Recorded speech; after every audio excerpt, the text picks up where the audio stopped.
Broadcasting from the dead.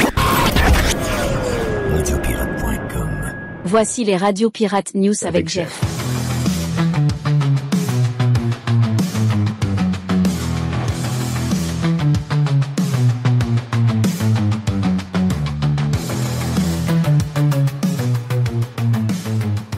OK, les Radio Pirates News. Vous savez qu'est-ce que c'est? On fait le tour de ce que les gens parlent, de ce qui est à travers les médias. Ça peut partir du New York Times à s'en aller jusqu'à Spotted de marde. Ça peut aller jusque-là. C'est très large. Très large. Oh oui. C'est les nouvelles que les gens jasent. Donc, ça finit combien, la game de football, hier, finalement?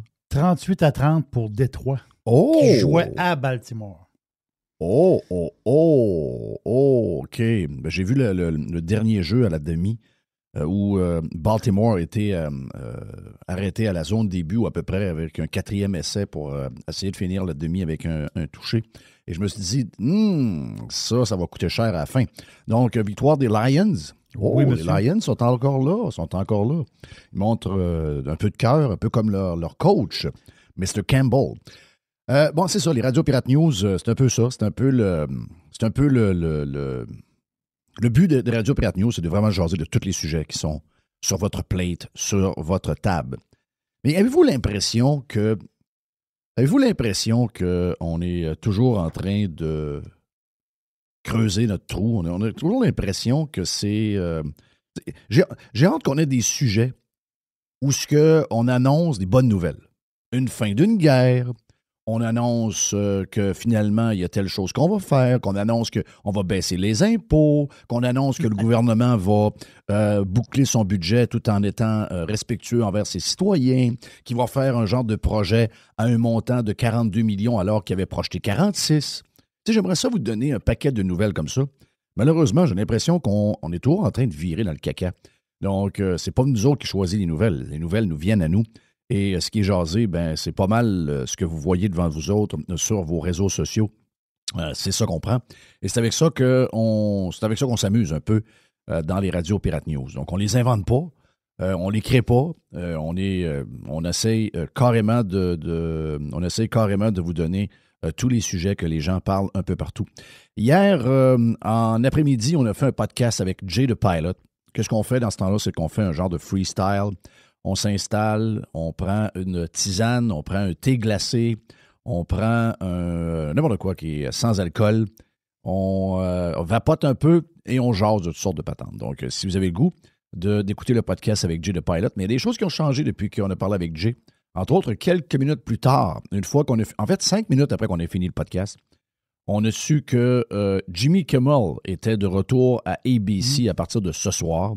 Ça, je pense que ça a été une des nouvelles du jour. Je ne sais pas si tu es d'accord avec moi, Jerry. Oui. Je pense que c'était... Mais la décision vient de Disney, quoi? Elle vient de ABC Disney. Ouais. Okay. Elle vient de... Donc, il dit, on s'est assis, on a fait le tour, on a regardé patente. Puis, regarde, ce que ça veut dire pour les gens qui ont déjà été dans le management, ben patente de même dans les médias, c'est pas compliqué. Il y a des pénalités dans le contrat, il y a un paquet d'affaires. ABC n'est pas capable de prouver, parce que souvent, pour qu'une entreprise ne paie pas le contrat jusqu'à la fin, je sais que son contrat achève, là, je sais qu'il reste quelques mois, mais on parle quand même de millions de dollars. Là. Et surtout, avec un paquet d'employés aussi alentour, peut-être pas tous les employés, mais il y a un paquet de personnes qui ont des contrats semblables. Donc, souvent, les dirigeants des stations de télévision ou de radio vont essayer d'appliquer les clauses qui montrent que l'animateur les a mis dans le trouble. Donc, que l'animateur n'a pas respecté, lui, de son côté, son contrat. Donc, qu'à partir de ce moment-là, son contrat est nul. Et vous allez comprendre que des gars comme Kimmel ou d'autres grosses personnalités ont des avocats très voraces qui en ont vu d'autres. Donc, à l'inverse,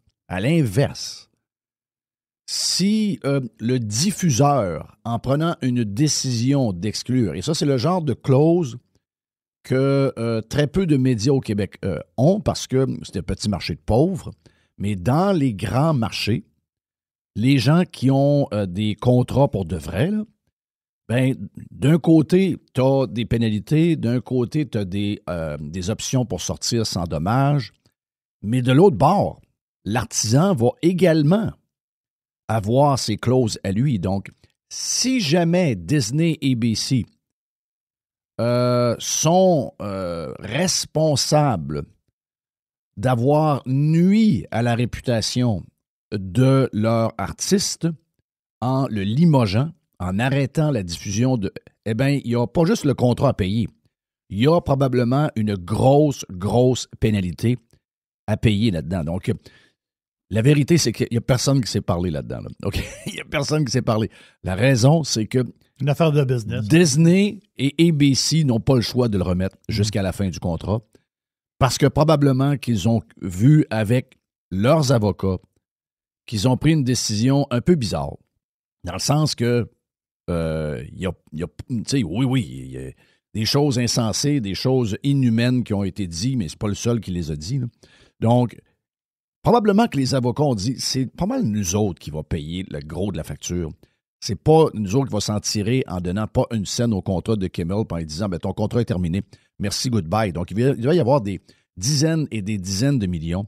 Et finalement, probablement qu'après avoir parlé avec plusieurs affiliés, sont venus à la conclusion que c'était peut-être mieux de le mettre jusqu'à la fin de son contrat, puis faire semblant... Son contrat finit en mai 2026. Bon, donc il reste à peu près un peu moins d'un an. Selon Page Six. Selon Page Six. Donc, c'est probablement une histoire de même.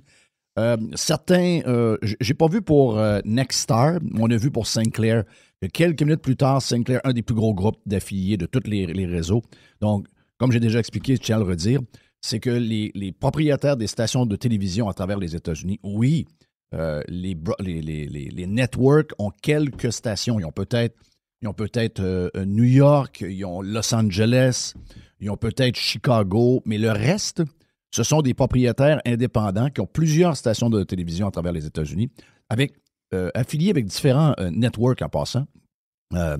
Et c'est avec eux autres que tu dois négocier. Donc, Sinclair a annoncé sur le champ qu'ils n'allaient pas diffuser le show. Donc, eux autres, ils ont des stations de ABC. Mais pendant que ABC va diffuser le show de Jimmy Kimmel, les stations de Sinclair, qui est un énorme groupe en passant, Sinclair ne va pas diffuser le show de Kimmel.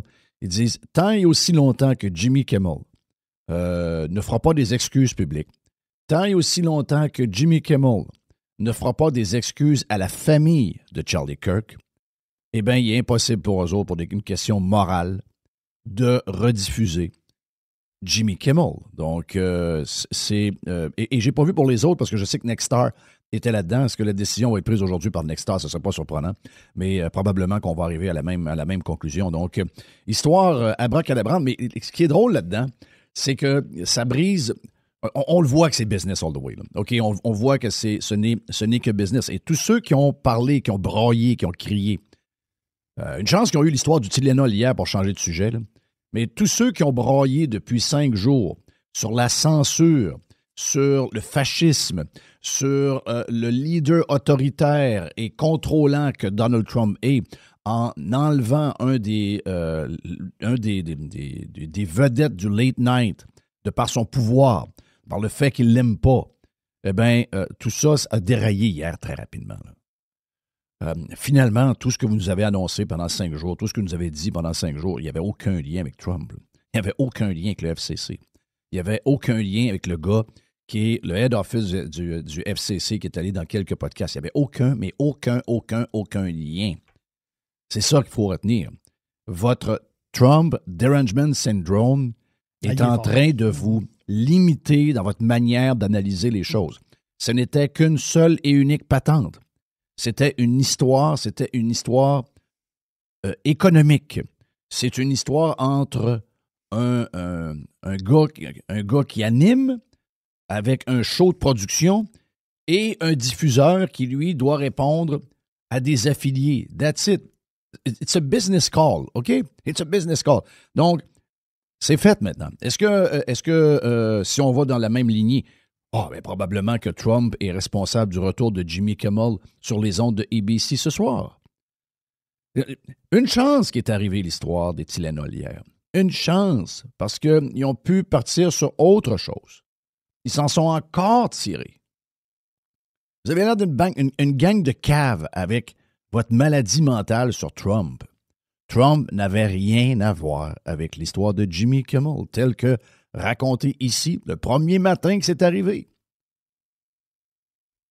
Premier matin que c'est arrivé, on vous a exposé qu'est-ce que c'est probablement. On n'est pas là. On n'est pas dans la négociation dans la salle de la tour de ABC. On n'est pas là. On n'est pas à Disney. Là. On n'est pas là. Mais je veux dire, pour en avoir vu d'autres, c'est un milieu. Ce milieu-là se ressemble partout sa boule. Ce genre de décision-là, pour avoir été impliqué dans ce genre de décision-là, c'est pas pantoute ce que vous lisez dans les médias. C'est jamais ce que vous lisez dans les médias, en fait. Il n'y a rien que vous lisez dans les médias qui reflète un once de vérité de ce qui se passe pour de vrai dans la vraie vie. Been there, OK? Tout ce qui était raconté, moi je me rappelle, il n'est plus rentable. On faisait nos plus grosses semaines de l'histoire. On vendait 450 000 $ de pub par semaine. Il n'est plus rentable. C'est pour ça qu'ils l'ont laissé aller. C'était tout à fait le contraire. C'était les plus grosses semaines qu'on n'avait pas de l'histoire probablement de la radio, même au Québec. C'était tout le contraire. Mais ils répétaient ça over and over parce que dans les médias, they don't know. OK, ça, ils savent rien. Ils savent absolument rien.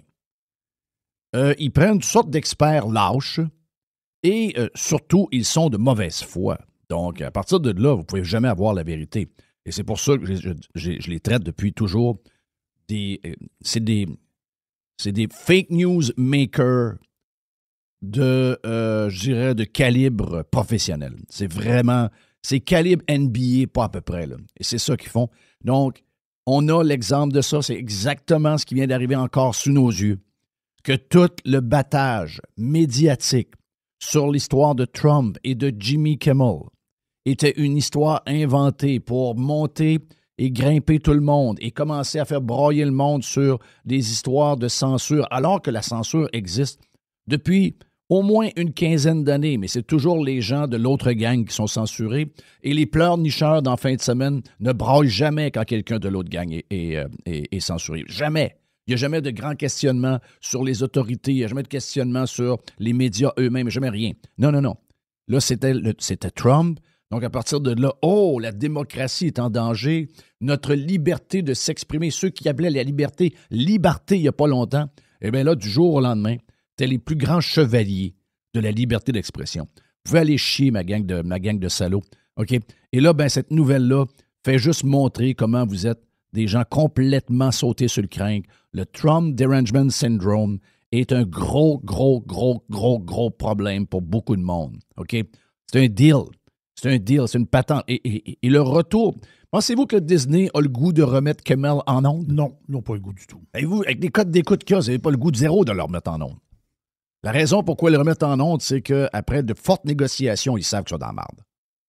Ils savent que finalement, les raisons pourquoi ils l'ont mis dehors, c'est peut-être pour nous autres des raisons qui sont correctes, mais au niveau légal, entre deux parties, ils sont fourrés. C'est elle l'histoire. Ils vont l'endurer jusqu'au mois de mai. Ils vont l'endurer jusqu'au mois de mai, puis après, ça va être terminé. Merci, bonsoir. OK, voilà pour le premier bout qu'on vous offre de Radio Pirate News. On a fait 1h30 dépassée, mais en fait 1h40 ce matin.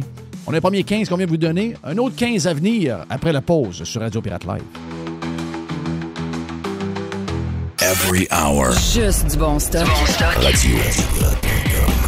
Get pirate or get out. Pirate. Radiopirate.com. Next. Voici les Radio Pirate News avec Jeff. OK, partie numéro 2 des Radio Pirate News d'aujourd'hui. Un autre petit 15. Sujet, les Tylenol. les Tylenol. Les Tylenol. avec Do. Si vous voulez vous inscrire pour avoir plus, let's go. Plus de Radio Pirate Prime, parce qu'on a fait 1h40 ce matin. Allez sur radiopirate.com. La première semaine, elle est gratis. Allons-y sur l'histoire. Est-ce que l'histoire des Tylenol, c'est un des sujets du jour? C'est le sujet du jour. C'est un des bons sujets, là. OK. Je vais vous surprendre, je ne sais pas trop quoi dire là-dessus. OK. Je ne sais pas trop quoi dire parce que Des fois, Trump a tendance à nourrir la bête de manière un peu spéciale. Je ne sais pas pourquoi il fait ça. Je ne sais pas pourquoi. Probablement que... regarde, je vais vous dire une chose en partant. Si ma femme était enceinte, ça ne peut pas être le cas. Si ma femme était enceinte, puis qu'elle avait quelque chose pendant sa grossesse, je dirais, chérie, pas sûr à 100%, mais évitons donc de prendre des Tylenol s'il y a quelque chose. OK? Pourquoi je vous dis ça? C'est que c'est pas la première fois que c'est soulevé. Ben non, ça fait plusieurs fois. Plusieurs fois. Il y a des textes d'il y a 3-4 ans. Là. La presse? Ben oui. Et tout le monde se moque. J'ai vu la comédienne, la pas bonne, là, qui était dans, je ne sais pas trop quelle série. Là. En tout cas, anyway. Chambre en ville. Chambre en ville. Donc, elle a dit, si Tylenol se cherche une porte-parole, je suis disponible. Parce qu'elle a un enfant autiste. Oui. Mais, tu sais, garde-toi une gêne. Là. Oui. Tu sais, veut dire, il y a quand même... Je sais que t'aimes pas Trump. Mais il y a quand même, dans cette étude-là, je comprends que l'annonce est prématurée. OK, l'annonce est vraiment prématurée. Ça n'a pas rapport. L'annonce n'a pas rapport. Quand ils seront sûrs, à 95%, ils feront une annonce. Moi, je me serais contenté de dire, écoutez, on ne le sait pas encore à 100%, mais il est probable que le Tylenol n'aide pas bien. Voici les raisons, puis voici les chercheurs qu'on a. On a le gars de Yale, on a le gars de Harvard, on a le gars de Sinaï, je ne sais pas trop quoi, Sinaï, quelque chose, puis John Hopkins. Mount Sinaï, voilà. Puis on a le gars de John Hopkins. Ah oui. OK? Donc, à partir de ce qu'eux ont fait comme recherche, entre autres... La dernière qui est sortie, c'est le 20 août 2025. Là. C'est quand même il y a quelques semaines. Là. Ça fait pas longtemps. Puis, on fouille un peu, puis on se rend compte qu'entre autres, il y a des gens qui n'ont pas d'enfants autistes. Il y a des catégories de personnes qui ont 0 autiste dans leur lignée. Mm-hmm. Donc, si on va voir la gang qui se promène en cheval. Là. Oui, les Amish. Si on va voir les Amish, il n'y a pas d'autisme chez les Amish. Non, il n'y en a pas. Pas beaucoup d'obèses aussi chez les Amish. Pas beaucoup d'obèses chez les Amish.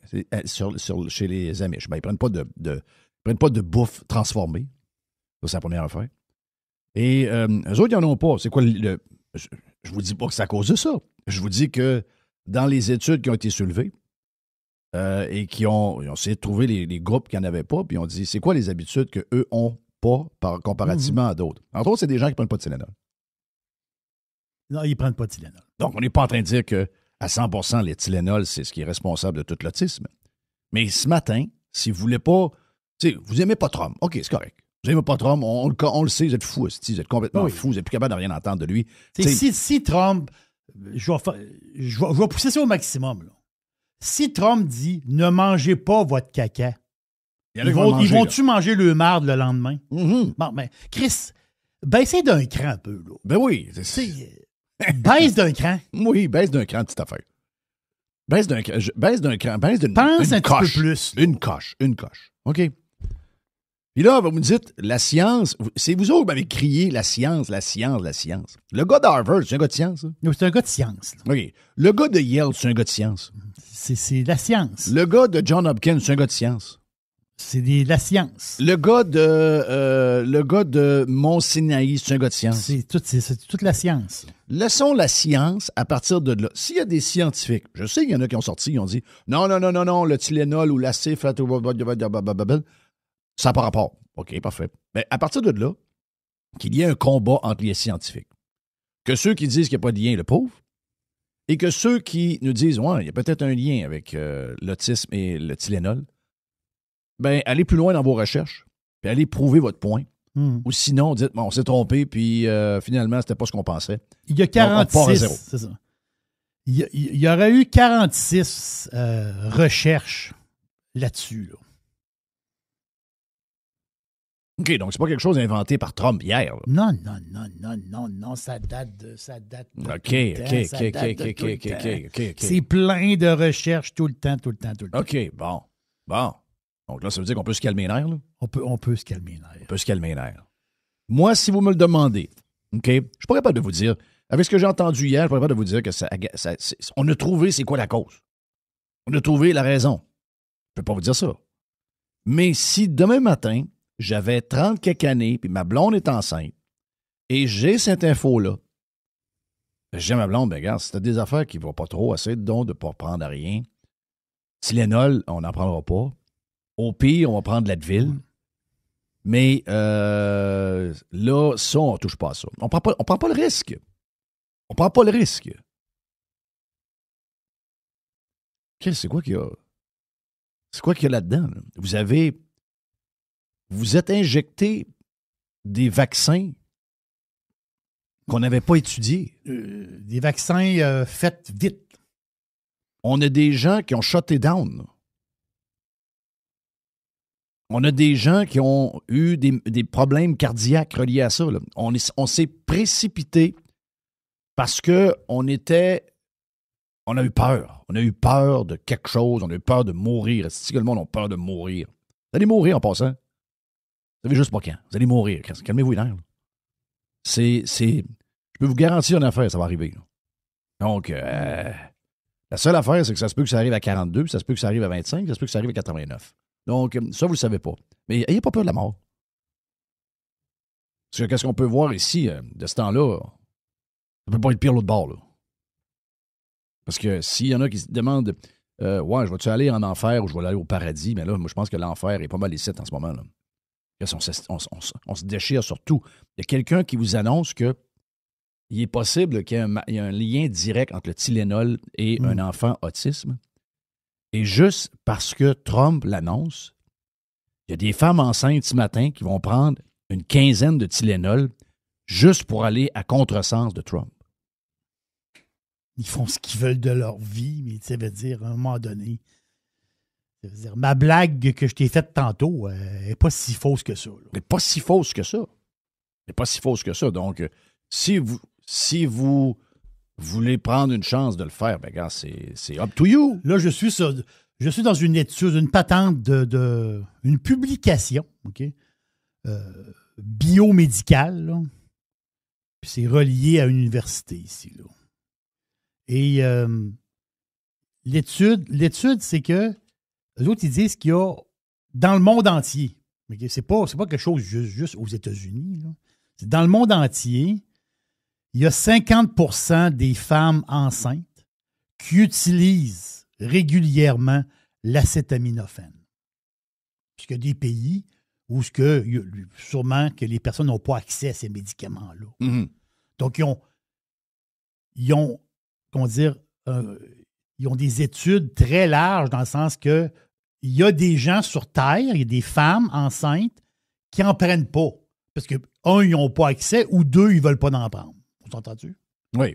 Puis les autres femmes enceintes, ben, les autres, ils en prennent. C'est 50%. Ben là, il y a eu d'autres études qui se sont basées sur ces statistiques-là. C'est plein de... C'est plein de tranches de statistiques qui collent avec les années. Mm-hmm. Et ça donne des pistes aux chercheurs qui étudient ça.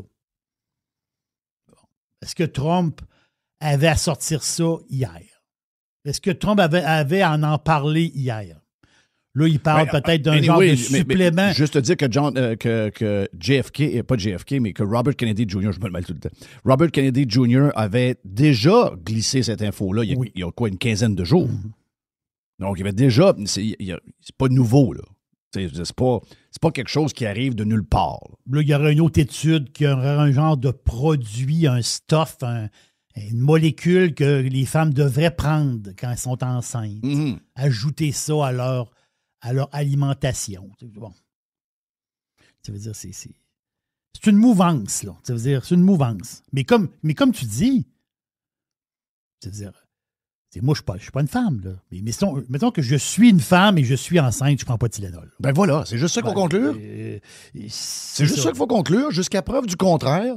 S'il y a des chercheurs qui arrivent à des pistes que c'est probablement un lien direct entre les deux, même si c'est pas confirmé à 100%, ben, faites-le donc, voir. Ben, Soyez donc, faisons donc, prenons 10 000 femmes qui sont enceintes, on leur donne pas de Tylenol, puis on calcule le nombre d'enfants qui va sortir de là et qui vont être autistes. C'est ça. Bon, ben, à partir de là, c'est une bonne nouvelle. Là, on a une piste. On a peut-être probablement trouvé c'est quoi. Puis l'autisme, c'est très grave. Ça, le spectre de l'autisme, tu as plusieurs. C'est très, très, très, très large. Là. Mais ça commence avec l'hyperactivité. Une espèce de tu sais, des enfants qui sont hyperactifs, qui ont de la misère à se concentrer. Bon. Ils ne sont pas autistes en tant que tels, comme on l'entend. Ben, voilà. Mais c'est tout ça. Là. Mais le fond de l'histoire, je vais te dire un peu c'est quoi le fond de l'histoire. Le fond de l'histoire, c'est que je comprends, les filles, ils veulent pas se faire dire quoi faire, quoi prendre. Ouais, ils nous l'ont toutes fait, par exemple. La femme enceinte. Pendant 1 an et demi, c'est exactement ce qu'ils ont fait. La gang qui fait de la bave en ce moment, là. C'est la gang qui, pendant 1 an et demi de temps, nous ont dit, nous autres, on sait, vous autres, vous savez rien. Vous allez prendre ce qu'on vous dit, vous allez fermer vos gueules. Oui. Là, on arrive avec de l'info, on dit, hey, il y a peut-être quelque chose qu'on vient de trouver. Il y a peut-être un lien entre le Tylenol. Tu sais, ça aurait été bon, si quelqu'un me dit, ben, tu sais, mettons quelqu'un avec des enfants de Tylenol, au lieu de faire une connerie qu'une bouteille de Tylenol, tu dis, ah, c'est drôle, hein? Moi, j'en ai pas pris de Tylenol pendant ma grossesse. Ben, malgré ça, j'ai eu un enfant autiste. Bon, OK, je dirais, ouais, OK. Ou l'autre, j'en ai pris souvent du Tylenol pendant ma grossesse, puis oui, j'ai un enfant autiste. Dites-moi des affaires de même. Mais dites-moi pas, ben, je vais être porte-parole de Tylenol parce que je veux juste faire chier le monde qui pense que Trump a raison. C'est pas une question d'avoir raison, pas raison. C'est pas ça. C'est boire. Christ. C'est un début de piste. Tous les parents d'enfants, c'est une tragédie, l'histoire de l'autisme. C'est une tragédie pour les parents, là. Ces gens-là, ils ont fouillé toutes les recettes inimaginables. Ils ont pensé que c'était le micro-ondes dans la maison. Ils ont pensé que c'était la nourriture transformée. Ils ont pensé que c'était toutes sortes d'ondes qu'il y a. Ils ont pensé que c'était les vaccins. Ils ont pensé à toutes sortes de choses. OK? Vous parlez avec des parents, ils ont tout... Écoute, c'est leur vie, hein? C'est leur vie. Quand ils ont un enfant qui est assez avancé en autisme, c'est leur vie, là. Ça a complètement bouleversé leur vie. Donc, à partir de là, ils essaient de trouver des solutions, puis ils essaient de trouver pourquoi. Bien, chacun a ses histoires. Puis là, ça devient un peu dur à suivre, là, je vais vous avouer. Mais là, peut-être qu'on a un espoir là. Pourquoi le monde s'en réjouisse pas? Pourquoi le monde ne dit pas, ah, ben, crif, c'est un début de quelque chose? Ah, c'est parce que c'est Trump qui l'a annoncé. C'est parce que c'est Trump qui l'annonce. Biden annonce la même affaire, puis tout le monde dit, oui, OK, il faut checker ça. Il faut aller plus loin dans les études. On le sait maintenant. Là. Maintenant, voyons avec des femmes qui, mettons qu'on en prend 10 000 femmes qui sont enceintes live, puis que leur grossesse commence, puis qu'ils n'ont pas pris de Tylenol 0, s'ils n'en prennent pas pendant 9 mois, combien d'enfants autistes vont sortir de là? Si les chiffres sont les mêmes, ben on va dire, finalement, c'est pas ce qu'on pensait. Mais si finalement, il y a un gros changement dans le nombre d'autistes, juste en faisant cette étude-là sur 10 000 femmes qui prennent aucune Tylenol pendant la grossesse, qu'on se rend compte qu'il n'y a pas d'autistes qui sortent de là. Alors que tous les chiffres nous montrent que par chaque 1000 personnes, il y a tel nombre d'autistes. Là, tout d'un coup, il n'y en a pas. Ben, Chris, on a trouvé. Là, juste parce que c'est Trump, juste parce que... C'est ça. Prématuré comme annonce. Mais savez-vous quoi? Ben, il y a un fond de moi qui aime ça savoir qu'est-ce qui se trame derrière les portes du gouvernement. Puis les études de ci, puis les études de ça. Plus on en sait, mieux c'est. L'obscurité, c'est pire. De se faire cacher tout ce qui genre, puis tout ce qui se parle, moi, j'haïs ça à mourir. J'aime que ça se passe de même. Je suis pas en train de dire, Trump a raison, c'est le Tylenol, arrêtez de prendre du Tylenol, il n'y aura plus d'enfants autistes. C'est pas ce que je dis pantoute. C'est qu'il y a des... Tu sais, à un moment donné, au début, je disais ça, je me disais, voyons, on dirait que c'est Trump qui a trouvé cette patente-là. Je m'en vais fouiller. Qu'est-ce qu'il y a des noms de... Le gars à Yale, c'est pas un deux de pique, là. Non, le gars à Yale, c'est vraiment pas un deux de pique. Baccarelli, là. Oui. Tu sais. Ben là... Puis là, en plus, dans nos propres journaux, on fouille dans Google, puis dans nos propres journaux, en 2021, il y avait des articles qui nous disaient qu'il y a peut-être un lien entre le Tylenol et l'autisme. Donc, en 2021, vu que Trump n'est pas là, c'est correct. Mais en 2025, vu que c'est Trump qui l'annonce, puis qu'on a avancé dans cette histoire-là, ah ben là, ça n'a pas de crise. Hey, quel joke. Ma mère qui fait la même chose sur Facebook. Oui, Il y a 2 clowns qui ont annoncé qu'on sait c'est quoi, d'où vient l'autisme. Ouais. Il y a un gars qui s'appelle Didier Prada, chercheur. Béaté Ritz, chercheuse. Anne Bauer, je ne vais pas tout les nommer. Et après ça, il y a Baccarelli. Les autres, ils ont sorti le 14 août 2025. Ils ont sorti comme une étude des études. Tu sais, c'est un peu même, il faut voir ça. Les autres, je reviens à mon chiffre de tantôt. Les autres, ils ont identifié 46 études. Ils ont tout refouillé ça, eux autres. Et 27 études sur 46 ont rapporté, eux autres, ils appellent ça une association positive. J'essaie de traduire, mais je ne suis pas très bon. Donc, 27 sur 46, c'est significatif pour le trouble du spectre de l'autisme. Bon. C'est 27 sur 46 études. OK. Bon. Donc, ça veut dire qu'on avance. Dites pas, les autres, ils disent dans les médias que Trump, c'est un cave puis qu'il a inventé des affaires puis qu'il n'y a aucune étude. Dites pas qu'il n'y a aucune étude, c'est pas vrai. Moi, Criff, en 5 clics hier soir, j'ai lu là-dessus. Moi, pareil. Bon. Moi, pareil. Fait que, si vous voulez en parler, je peux en parler, là. Oui. Mais eux autres, Chris, ils mettent dans le journal, comme des abrutis, que l'autre, elle sort avec sa bouteille de pilule, elle n'a pas rien lu. Là. Elle n'a rien lu. Là. Votre maladie, Christophe, votre maladie, là, c'est le syndrome. Mais la maladie va les tuer. Christ... Ils sont là à pas lire, à pas regarder ce qui se passe, puis ils sont là à juger les gens qui décident de ne pas prendre tel ou tel vaccin. Eux autres n'ont aucune crise d'idée c'est quoi cette affaire-là, mais ils savent que l'autre doit le prendre. C'est ça. Au lieu de laisser le choix à la personne de le prendre ou non.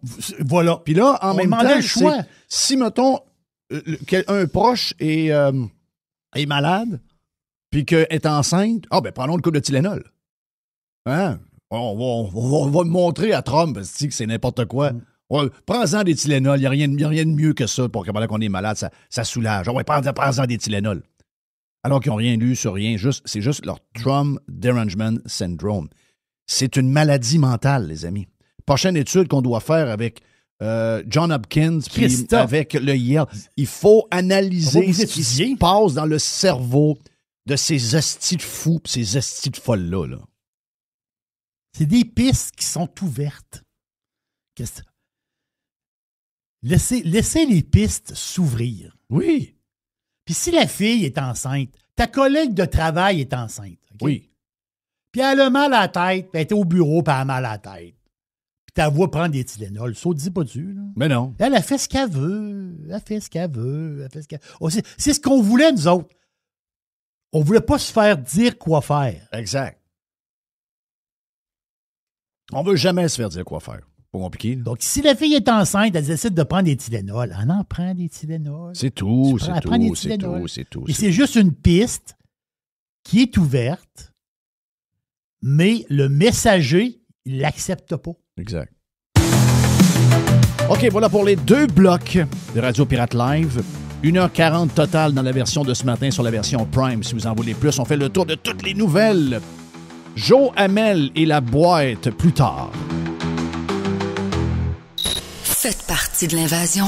Radiopirate.com. Radio Pirate. 100% 100% Pirate. Faites partie de l'invasion. JeffFillion.com. Oh. Hit me! Il y a une petite boîte. Il y a une petite boîte.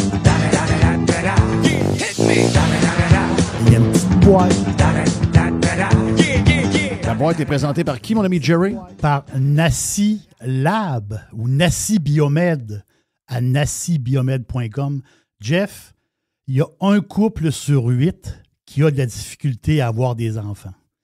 Et, on s'entend-tu que c'est le rêve de beaucoup de monde d'avoir des enfants, puis là, ils s'asseyent, puis ça fonctionne pas. Ah, regarde, ça doit être l'enfer. Je connais du monde, justement. On en connaît tous. Oui, on en connaît tous. Exactement. Lynn et Mathieu, c'est les fondateurs de Nassi. eux, ils vont vous aider dès le départ à trouver pourquoi vous avez de la difficulté à concevoir. Et souvent, le problème n'est pas si compliqué que ça. Lynn et Mathieu de NACI, c'est des scientifiques, c'est des experts qui ont une expertise vraiment unique au monde. Ils vont analyser votre problème et ils ont des solutions pour vous. Donc, c'est des super pirates. C'est du maudit bon monde, je peux vous le dire. Donc, NACI, on dit NASCI. Donc, nacibiomed.com sont là pour vous aider. On commence avec quoi, Jerry? On commence avec le... Hier, il y avait... Hier, il y a eu un genre de petite mini-tempête parfaite à Montréal. Vous le savez, les Montréalais, ils le savent. Là. Grève de la STM. C'est-tu tannant, ça, ces grèves? Non, mais ça, là, c'était pas. Pourquoi il y a des grèves tout le temps? Il y a encore des grèves. Les stuff. Il y a encore des grèves. Puis, tu sais, du pauvre monde là-dedans. Puis je comprends ça. Là. Tu sais, bien beau de dire, le métro ne marche pas. Mais il y a du monde qui... Il y a du monde, c'est ça. Il y a du monde qui attend ça pour Il y en a qui n'ont besoin. Comme il y a un gars, là, il faut qu'il aille à l'hôpital pour faire ses traitements. Donc, normalement, lui, il prend le métro pour aller à l'hôpital. Mais là, tu te dis, prends un taxi. Mais le gars, il n'est pas les moyens. Tu sais, le gars, il est pauvre. Il y a du monde qui sont pauvres. Fait que lui, il n'a pas les moyens de prendre un taxi.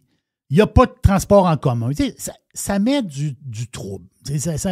Ça met vraiment du trouble. Donc, ces espèces de moyens de pression-là, parce qu'il y a des fois sont là, des fois sont pas là, des fois sont là, sont pas là. Donc, c'est du 22 septembre au 5 octobre. Donc, là, le bordel à Montréal, ça va être pendant cette période-là. Mais hier, il y avait une game pré-saison du CH.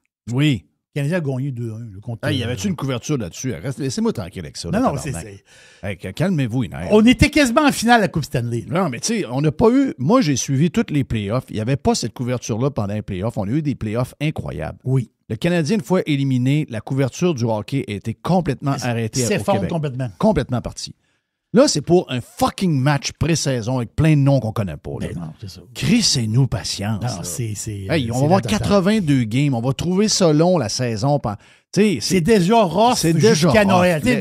La première saison... la NFL, c'est 17 games. Oui. Puis les matchs pré-saison, on n'a rien à crisser. On n'a rien à crisser. J'ai pas écouté un match pré-saison de la NFL. Bon. J'ai pas écouté une minute de pré-saison. Suivez notre couverture sur le match de ce soir du Canadien. C'est pas un match. C'est une pratique. Oui. C'est ça. C'est une pratique. Bon. Oui. Puis moi, je suis dans un pool de hockey. C'est pas pour les gars qui sont au camp d'entraînement et qui veulent se faire un poste. Là. C'est pas ça. C'est correct pour eux autres. Oui. Je veux dire, pour monsieur tout le monde, il n'y a aucun intérêt. Zéro intérêt. Mais hier, j'ai pogné un peu comme le bout d'après-match. Juste voir, tu sais, veut dire... parce que j'ai vu 2-3 jeux, là. Mais, là hier, là, Owen Beck, là j'en ai 21 ans.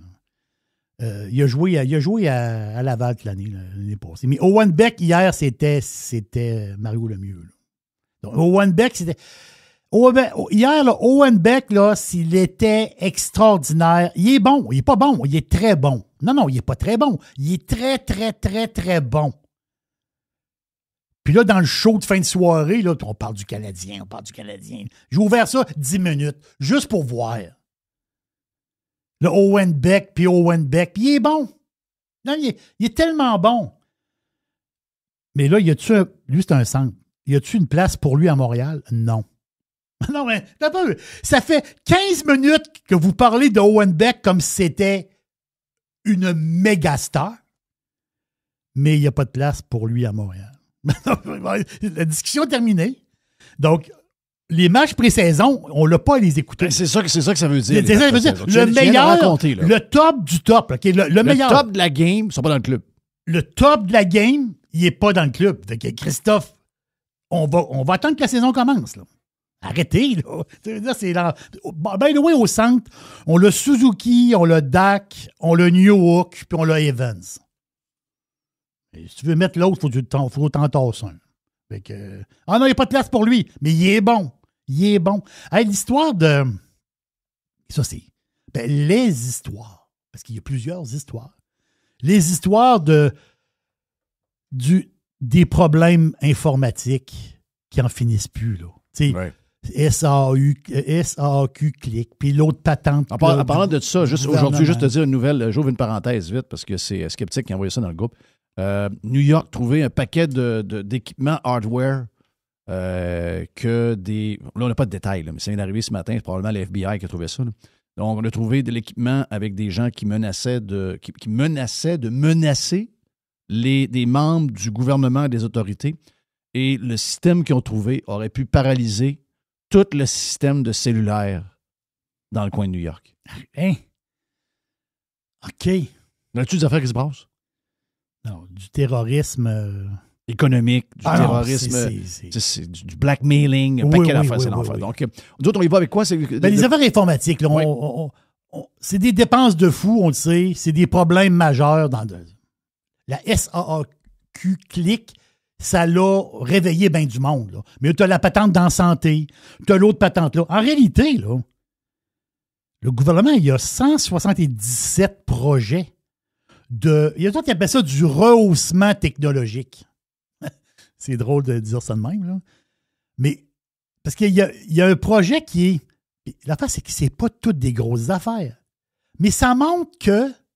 Tu dis, mais ça, c'est pas... Ça crisse rien. Je comprends que ça crisse rien. C'est 1,3 million de trop. C'est exemple, le rehaussement technologique du ministère... Le ministère de la Santé, de la Sécurité publique, là. C'est Yann Lafrenière qui était le ministre de ça. Je ne sais pas s'il est encore là. Ou c'est le nouveau, ou il était aux affaires indiennes avant, je ne sais pas trop. Là. Je pense que c'est nouveau. Mais là, Yann Lafrenière, il a dit, il dit, le plan là, pour rehausser le projet informatique de la sécurité publique, parce qu'eux autres, ils ont des logiciels, des patentes. Là, il dit, on est en retard, parce que c'était supposé de se terminer en mai 2023. Puis là, c'est pas terminé encore. Mais ça devait coûter 2,4 millions. Ça va coûter 3,7 millions. Bon, c'est pas grave. C'est juste 1,3 de plus. Mais 1,3, c'est 54 de plus. Mais, et là, la patente, c'est que, il y a des SAAQ clics puis des grosses affaires. Mais c'est plein de petites affaires. Sur les 177 projets, de patente informatique du gouvernement. Il y en a 68 en retard et 36 en gros retard. Donc, c'est 104 sur 177. Donc, autrement dit, il n'y a rien qui marche dans la patente. Là. Non, c'est un désastre. Là. Le gouvernement, quand il taponne des affaires informatiques, c'est un désastre épouvantable. Là. Mais ça, c'est une petite affaire, c'est juste 1,3. C'est pas grave, 1,3. Non, c'est juste 54 Oui, mais si quand le montant est plus gros, c'est que 54 pareil, ou le double, ou le triple. C'est l'enfer. Tu sais, quand je t'ai sorti la patente de la semaine passée, qu'en Chine, OK, en Chine, l'électricité vient des centrales. Et les centrales marchent à quoi? Au charbon. Niveau record de consommation de charbon. Et c'est un message pour les Greens ici. Les Greens. Il faut se promener en bicycle. Elle le dit, Manon. Il faut se promener en bicycle. Oh, je comprends, Manon. Faut pas brûler de gaz. Faut pas faire d'émissions. La Chine, ils s'en foutent, là. C'est un record de consommation de charbon là, pour faire de l'électricité. Là. Puis, les Greens qui nous disent « faut arrêter de prendre l'avion. » Ah ouais? Il paraît, Jeff, là, je ne sais pas si la nouvelle est sortie là, ou elle va sortir dans quelques heures, il va avoir un des plus gros contrats d'avions de Boeing avec la Chine. On parle d'un contrat record de plus de 500. Puis la nouvelle n'est pas officielle, là, mais elle va l'être officielle possiblement aujourd'hui. Il va y avoir plus de 500 appareils au minimum. Donc, des contrats pour Boeing, là, c'est un contrat épouvantable. Là. Mais c'est plusieurs contrats. Donc, il y a du monde qui prend l'avion quelque part. Là. Et nous autres, il faut arrêter de prendre l'avion. Nous autres, il ne faut plus voyager. C'est terminé. Mais les Chinois achètent des avions. Là. Ils vont passer un des plus gros contrats le plus gros contrat de l'histoire. C'est capoté. Mais quand tu penses à ça, plus de 500 appareils. Boeing a fabriqué combien d'appareils l'année passée? 348. En 2023, 528. Donc, grosso modo, c'est 1 an d'appareils que la Chine va acheter. Là. C'est comment sauter. Puis, by the way, Trump et M. Yi, ils vont se rencontrer. Là. Ouais, ça va être quand, ça? Oui, c'est le 1er novembre. OK. Donc, c'est le 31 octobre, l'Halloween, et le 1er novembre, donc 2 jours. Il y a le sommet Asie-Pacifique en Corée du Sud. Donc, Trump et M. Yi, ils vont se rencontrer. Donc, ils vont renouer des affaires. On sait bien que la Chine et les États-Unis, ça veut dire, par rapport à la business, on le voit là, avec le contrat avec Boeing. Ça veut dire, on est reliés. Là. Ça veut dire, c'est clair et net. T'as-tu vu ça, les histoires d'iPhone? On a parlé avec notre geek la semaine passée. Mm-hmm. Bon, l'iPhone 17, tatati. Nanana. Mais l'iPhone 17, c'est pas mal la frénésie. Là. C'est pas mal beaucoup la frénésie. Là. Donc, selon les premières données qui sont sorties, c'est toute une frénésie. Là. Donc, même Apple a passé un genre de call, parce que dans un téléphone, tu as des pièces qui sont dites électriques et tu as des pièces non électriques. Mais tout ce qui est non électrique, Apple a passé des commandes pour des achats de 30% de plus de pièces. Donc, il y a 2 assembleurs d'iPhone, 2 gros assembleurs, Foxconn puis Luxshare, même pour le dire. Donc, Luxshare, ils viennent de passer en 2e vitesse. La production va augmenter de 40% chez Luxshare. Apple vend des téléphones à la vanne présentement. Et là, c'est incroyable pareil. Et là, qui arrive? Les analystes. Moi, je les aime, les analystes. Ils arrivent comme ça. Là. Ouh, on l'arrive. Ah, là, c'est Webbush, la firme, la grosse banque d'affaires. Ils disent, ouais, là, le prix cible là, pour Apple, là, c'est fini, là, 240$. C'est fini. Le prix cible, là, ça va être 310$. Wow! Donc, hier, Apple a closé à 256$. Il a pris un 10$ hier, Apple. Donc, il a closé, son haut, je pense, pas mal à vie hier. Donc, il a pris un 10$, ou 4 quelques pourcents hier. Mais la cible, c'est 310$. Là. Ça peut être un bon play. On ne fait pas de recommandation d'achat. Mm-hmm. Mais ça peut être un bon play à Apple, pour vrai. Là. On s'entend que c'est quasiment devenu aussi un blue chip, Apple. C'est rendu au blue chip, qui sont bourrés de cash aussi. Ouais, Ils sont loadés de cash. Mais si on compare, mettons que tu compares, parce que là, le 17 vient de sortir là.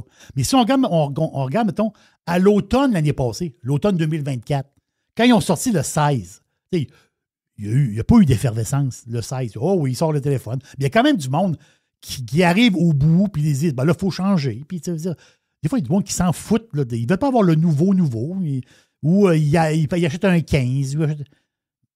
Mais le 16, en tant que tel, quand il est sorti, si on compare le 17 là, donc on compare les 2 sorties, c'est 25% de plus là, sur le 17 que le 16. Donc, c'est énorme. Là. C'est le quart de plus, c'est beaucoup, beaucoup, beaucoup. En passant, le Bitcoin, je suis tombé sur le Bitcoin. On ne parle pas beaucoup de Bitcoin dans cet incite. Pourquoi? Parce que le Bitcoin, on en parle quand il crache et on en parle quand il s'énerve. Mm-hmm. Mais quand il est stable, on parle jamais de Bitcoin. Jamais. Dans les médias, on ne parle jamais de Bitcoin. Mais en ce moment, il est à quoi? 113 000 ou dans ce coin-là, grosso modo. Là. Mais c'est une bonne affaire. C'est une bonne affaire parce que je suis allé voir un peu le graphique. Parce que c'est un peu de reste de boursicotage que j'ai. Mais je suis allé voir un peu de graphique du Bitcoin. Moi, ça m'intéresse beaucoup le graphique de Bitcoin parce qu'il y a beaucoup de traders de Bitcoin qui utilisent l'analyse technique. Beaucoup, beaucoup, beaucoup. Et le Bitcoin, il a eu quelques faiblesses, là, OK? Depuis 3 mois? À un moment donné, il est allé tester le 100 000. Après ça, en début septembre, il est allé tester le 107 000. Là, il se maintient en haut de 110 000. Puis ça, c'est très bon du point de vue technique. Donc, ça veut dire quoi? C'est qu'il se fait des supports. Donc plus que tu... En ce moment, les semaines passent, les jours, les semaines passent et le Bitcoin se fait des supports. Donc, quand tu as un support qui monte, ben, veut pas, quand il baisse, ben, il va s'accoter sur des supports. Ça, c'est excellent. Donc, en présentant le Bitcoin, personne n'en parle, mais c'est peut-être un bon temps pour embarquer. C'est pas une recommandation d'achat, mais je vous dis que quand personne parle de quelque chose, des fois, c'est le bon temps. Présentement, je pense que c'est, du point de vue technique, c'est intéressant. Il me reste une couple de petites patentes. Je ne sais pas si tu as vu ça. La bière, tu te souviens, Jeff, de toute l'histoire de la Bud Light? Oui. Bud Light. Quel bordel. C'est quand, ça? C'est il y a 2 ans. C'était en 2023. Et la Bud Light, qui était la bière la plus vendue aux États-Unis, et là, la Bud Light a perdu sa place. Et quelle bière a pris sa place? Modelo. La Modelo. Beaucoup de Latinos adorent la Modelo. Et aussi, tout le monde. Mais c'est une bière de luxe, là. C'est une bière de... Oui, la Modelo, c'est une bière de luxe. Plus chère. Exactement ça. La Modelo, c'est une bière de luxe. Et Modelo a pris la place en 2023 de la Bud Light qui bûchait. Mais là, ça vient de changer là. C'est plus la Modelo qui est la numéro 1. La bière la plus vendue, la bière la plus bue aux États-Unis, là. Ça vient de changer là. C'est la Michelob Ultra. Donc, qui est passé numéro 1 aux États-Unis. Mm-hmm. Zéro surprise. Pas de surprise là. Donc, c'est Anheuser-Busch again. Again, exactement Modelo, ça. c'est Anheuser-Busch aussi. Donc, sont en voiture pas pire. C'est que Modelo, c'est Anheuser-Busch pour le monde entier, sauf les États-Unis. Ah, OK, oui, c'est vrai. États-Unis, c'est Constellation. Oui, Brand. c'est vrai, tu l'as déjà dit. C'est ça. Donc, c'était Bud Light. Ils ont perdu leur place pour Modelo USA. Et là, Modelo USA vient de tomber. Et là, c'est Bush qui reprend la place avec la Michelob Ultra, qui était très bonne. Bonne bière de soif, etc. Donc, ça prend la première place. Il me reste 2 petites patentes de même. Je ne sais pas si tu as vu ça. Ça s'est passé, je ne sais pas si c'est hier. Hey, c'est vrai que c'est toi qui as mis ça ou c'est Mr. White? Jean-Marc Léger, bonne nouvelle, les Américains doivent résister aux tentations totalitaires du gouvernement Trump de brimer la liberté de parole. As-tu vraiment écrit ça pour vrai, là? Le gars qui a célébré mon départ de Radio X en disant bonne nouvelle encore. Oui. Totoche, je vois le faire. Non, soyez cohérent dans votre patente, là. Essayez de rester... En tout cas, moi, au moins, il y a une affaire. Une tête de cochon, je reste les mêmes affaires. J'ai toujours les mêmes piquettes à la même place. Eux autres, le goalpost, c'est tout le temps en train de changer de place. Ah, c'est-tu qu'ils sont pas suivables. Et anyway, je veux dire, toute l'histoire qui s'est passée au cours des derniers jours nous montre que le gouvernement américain n'avait rien à voir dans l'histoire de Kimmel. Allez pas là, vous avez l'air cave. Allez pas là, vous avez eu l'air à des innocents hier quand ABC a annoncé que Kimmel retournait en ondes. Toute votre histoire sur Trump et la censure a tombé. Vous avez eu l'air à des caves. Lui, il n'a pas saisi le message encore. Il est toujours late un peu, hein? Jean-Marc Léger, quel gars bizarre. Mais, gars avec du pouvoir. Énormément de pouvoir. Qui, avec Québécois, sait comment amener le banc de poissons vers un politicien ou un parti politique. Extrêmement puissant. Mais très bizarre comme gars, pareil. Un peu gaga, là. Un peu gaga. Qu'est-ce que t'as d'autre, tu disais? Mon affaire de Copenhague. Oui. Très bizarre. Très bizarre histoire. L'aéroport de... Avec les drones? Avec les drones. L'aéroport a été fermé pendant 4 heures. Mm-hmm. Des drones partout. Oui. Puis ils ne savent pas d'où vient cette attaque de drones-là. Wow. C'est spécial. Les avions ne peuvent pas atterrir. Christophe, il y a des drones à la grandeur de la place. Donc, c'est vraiment 4 heures de temps l'aéroport fermé. Là. Ils ont dû détourner des avions. C'est un bordel total. Donc, Est-ce que c'est une patente russe? Est-ce que c'est un test qu'ils voulaient faire? J'ai aucune idée, là. Aucune idée qu'est-ce que ça peut être ça. Il y en a qui disent « Ah oui, c'est les Russes. » Les Russes ont été accusés, là. Puis là, le gouvernement russe a dit « C'est pas nous autres. » À chaque fois qu'il arrive de quoi, c'est russe? À chaque fois qu'il arrive de quoi, c'est russe. Non. Mais quand même, c'est comme tu vois comment qu'on... Tu vois comment que des fois, ça prend pas grand-chose pour mettre le bordel. Mm-hmm. C'est-à-dire, une attaque de drones, des drones partout, au-dessus d'un aéroport, tu as 4 heures de temps, tu n'as plus de vol qui atterrit. Là. Capoté. Hey, c'est toi qui as mis ça dans le channel, le pick-up, le petit truck. Oui, c'est moi. Scout Terra. Exact. Il est donc bien beau. Oui, 2028. C'est fait... Scout a été... un des gros actionnaires de Scout, c'est Volkswagen. OK? Oui. C'est une compagnie qui est installée en Caroline du Nord. Vous allez adorer le modèle. Mais OK? Scout, avant, c'est que Volkswagen, ils ont acheté ce nom-là. Oui. C'était un brand qui appartenait à quelqu'un, ça. Oui, c'est une vieille histoire, là. C'est pas quelque chose de nouveau, là.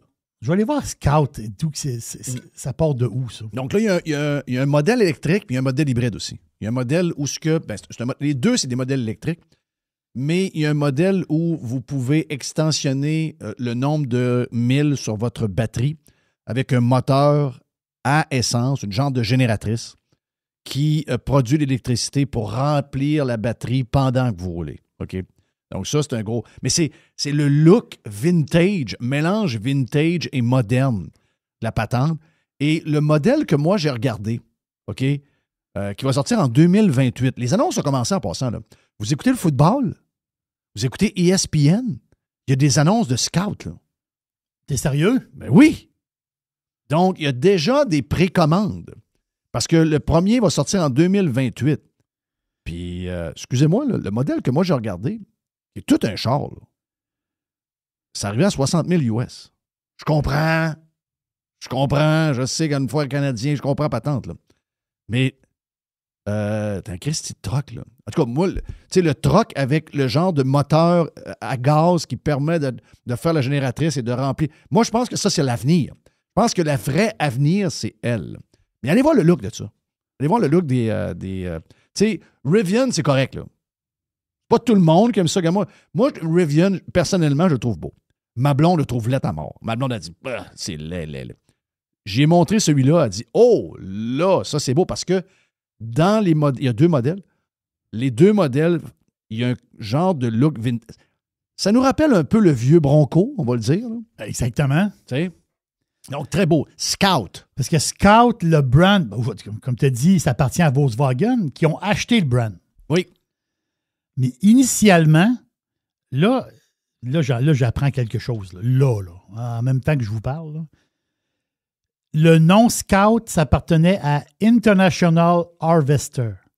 Donc, eux autres, de 1961 à 1980, ils ont fait des Jeeps pour compétitionner les Jeeps. Oui. Donc, cette entreprise-là, qui faisait de la machinerie agricole, parce que c'est International Harvester. Donc, oui, c'est ça. C'est une compagnie de... Ils fabriquaient des tracteurs. Exact. Donc, eux autres, en fabriquant des tracteurs, ils ont fabriqué pendant une période de temps... ils faisaient des trucks. Oui, ils faisaient des trucks, un genre de Jeep pour la campagne, pour compétitionner les Jeeps de marque Jeep. Exact. Donc, ce Scout-là, ce nom-là, il y avait des vieux Scouts dans ces... Mais ce Scout-là est acheté par Volkswagen. Mm-hmm. Là, j'en ai... aujourd'hui, c'est Navistar. Donc, c'est... Là, j'en apprends. Oh oui. J'aime ça. Allez voir Scout, S-C-O-U-T. Faites Scout SUV, S-U-V. Oui. Et vous allez voir les patentes, puis allez juste dans Images dans Google, regardez les images de ça. Et... Extraordinaire. Qui est beau. Ben, si vous voulez savoir, moi, je ne suis pas tellement un gars de char, mais si vous me demandez quel genre de look que j'aime sur un char, ça, j'adore ça. Oui. Ça, j'adore ça. Thank you, man. Dernière petite affaire vite. Ben oui. Dans l'Oklahoma, Oui. ils appellent ça Pine Reserve. Donc, c'est Growler Pine Reserve. Donc, je te place, là, OK? Juste au sud de l'Oklahoma, juste sur la frontière avec le Texas. OK? Donc, c'est juste là. C'est pas tellement loin de Dallas. Il y a un parc animalier.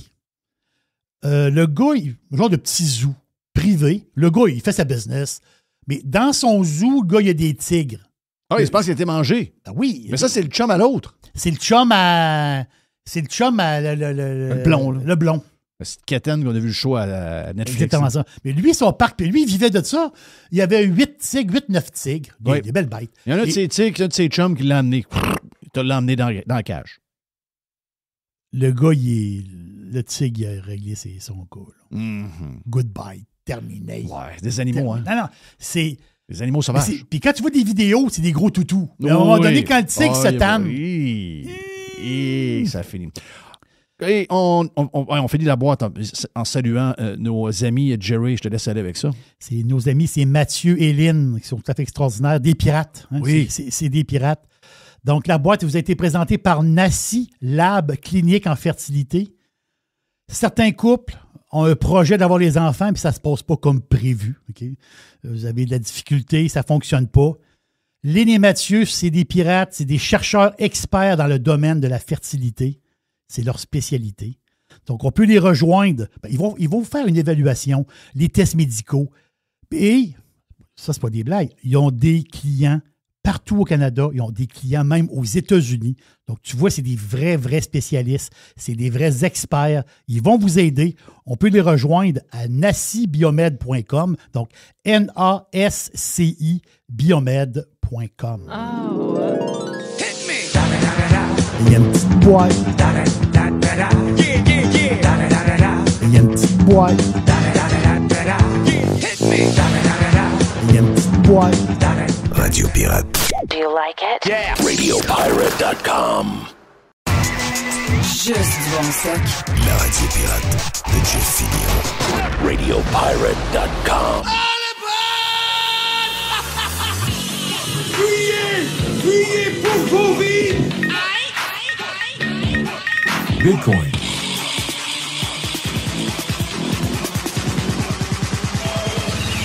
Drill, baby, drill, right? Drill, baby. Joe Hamel avec nous autres. On a fait une heure sur la version Prime. On vous donne un 15-20 minutes où on jase, entre autres, de politique municipale, ce qui se passe à Montréal et à Québec pour l'élection qui s'en viennent. Puis un paquet de sujets à travers, donc let's go, let's do it.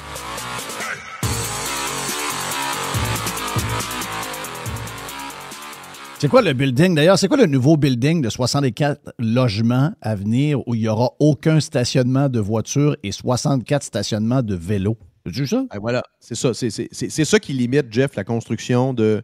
Je reviens toujours sur pas Royalmount, mais c'est à côté, là, Blue Bonnets.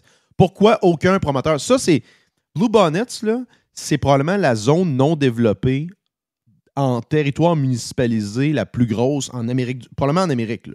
Il n'y a pas d'endroit dans une ville de 4 millions d'habitants métro qui a un terrain de 10 km carrés pas développé, là, dans le centre de la ville. C'est pas en banlieue, c'est dans le centre de la ville, Jeff. Oui, c'est carrément carrément dans le centre de la Et ville. ça se développe pas. Pourquoi? Parce que, justement, la ville a imposé des restrictions idéologiques, dont pas de stationnement, carboneutralité de la construction. C'est un scandale. Un des plus gros scandales à Montréal, c'est ça. Là. Personne n'en parle. Là, on a créé une espèce d'association avec le privé fantoche. Là. Je sais que ces choses qui est là-dedans, là, les Bronfman, qui sont proches des libéraux quand même, pour montrer qu'il y avait de l'intérêt des promoteurs alors qu'il n'y en a pas. Et là, donc, on annonce des subventions du fédéral pour passer les infrastructures alors qu'il n'y a pas de projet. La plupart des projets sont limités par les règles, notamment d'inclusion du logement social, ce qui est une bonne chose probablement en soi. Par contre, ça dénature les projets immobiliers qui ne trouvent pas preneur après. Moi, je pense qu'il faut que tu crées plus de logements. Si tu crées plus de logements, il y en a qui se libèrent, il y a un cycle qui se forme. Et si tu crées plus de projets, des gens, bougent d'un appartement à l'autre, achètent d'autres unités. Il y a des unités qui se libèrent. Là. Ça prend plus d'unités, c'est pas compliqué. Oui, c'est pas Across the board. Il faut que ça n'importe construise. C'est pas le gouvernement, puis c'est pas Construire Maison Canada qui va régler ça. C'est quand même du monde, Jeff, qui livre des projets à 2600$ par mois dans des conteneurs ou des roulettes de chantier. Là. Ça fait aucun sens. Ça va être une catastrophe. Là, ce qui va se passer, c'est qu'il va se former des genres d'encampements Puis des gens, là, tantôt, il va y avoir des groupes aussi qui vont défendre les droits de ces gens-là de rester là. Ça va devenir quasi permanent. Oui, ça va devenir des camps de réfugiés quasi permanents. Ça va devenir permanent, c'est clair, ça va devenir permanent. Donc, on ne sera pas capable de tasser ce monde-là pour faire un développement après. Puis, tu sais, ça nous amène sur ce qu'on dit souvent. Il faut réaliser que la pauvreté, l'itinérance, pour la gauche qui est au pouvoir là, dans les villes, c'est pas un sujet qu'ils veulent régler. C'est un sujet pour eux, là, si les gens se ramassent dans la rue, c'est pas pour une question de responsabilité personnelle. C'est pas à cause de la drogue, c'est pas à cause de la maladie mentale. C'est à cause du capitalisme. Et ces gens-là, c'est un témoin constant de l'échec du capitalisme. Donc, il y a toute une espèce de complexe militaro-industriel des ONG qui sont supposés régler la pauvreté et l'itinérance et qui ne la règlent pas. Pourquoi? Ben, parce que c'est des milliers de jobs, ça. C'est des organismes. Ça, c'est le discours de M. Wu. C'est M. Wu à Québec. C'est le discours de M. Wu du walk and roll sur Charest, dans Saint-Roch, qui, lui, a à dealer avec ça, qui a été tassé hier par Sam Hamad parce qu'il a dit la vérité. Il a dit il y a 42 organismes qui gèrent l'itinérance. Est-ce que vous pensez que ces gens-là, financés par les villes et le gouvernement, donc création de centaines. S'il y en a 42, on s'entend qu'il y a probablement 200, 250 jobs, c'est pas 500 jobs.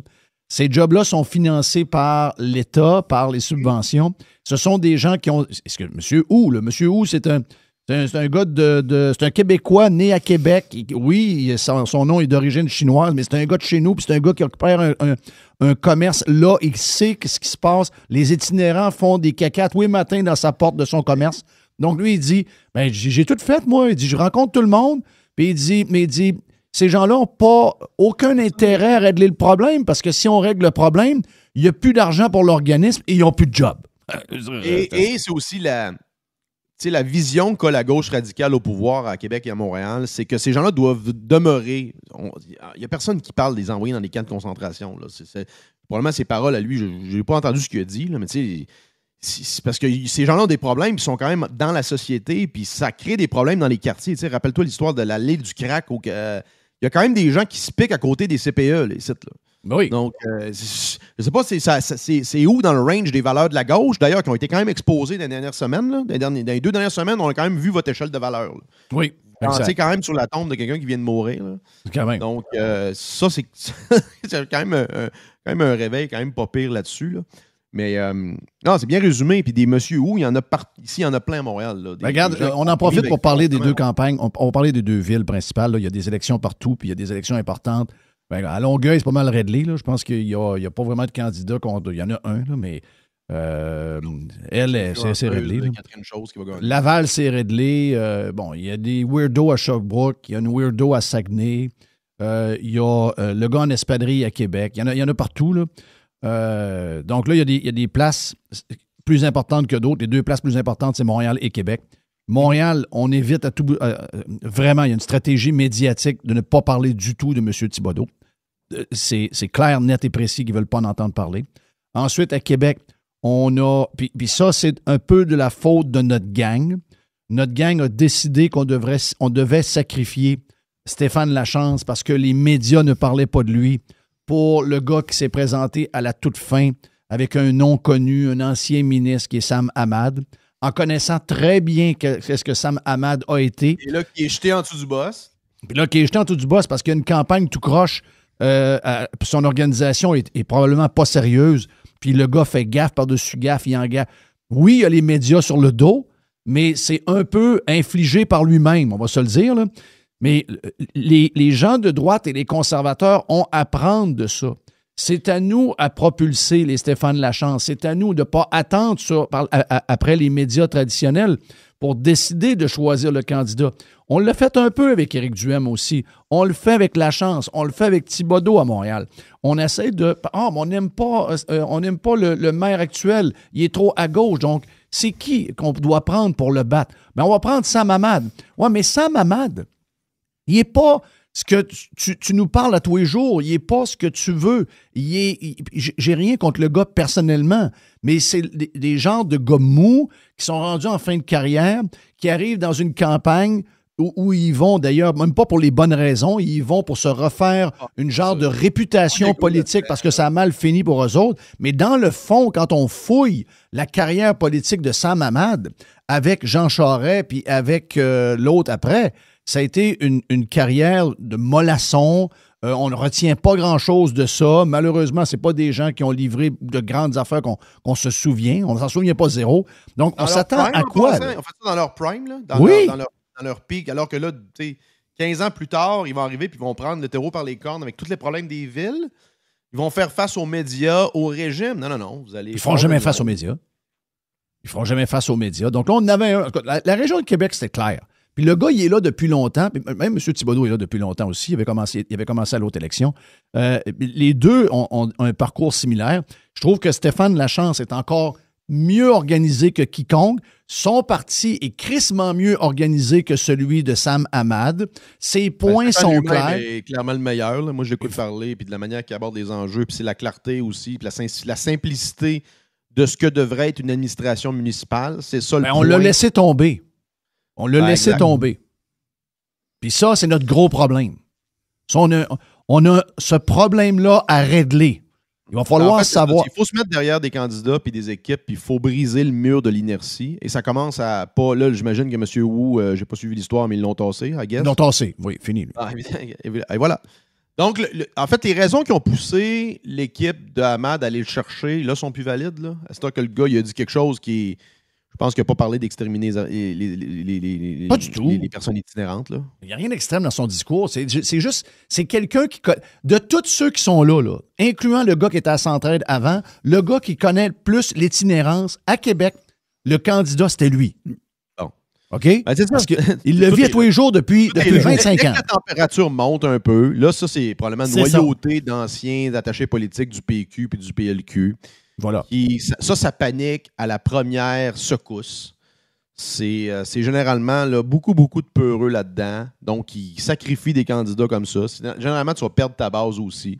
Alors que tu avais juste à dire un signal. Regardez, là, un candidat comme ça, qui est un entrepreneur dans une région, dans une partie de la ville, où il y a des gros problèmes d'itinérance, a dit une vérité qui est réelle. C'est factuel, ce qui arrive dans cette partie de la ville-là. Et ça peut être choquant pour certains.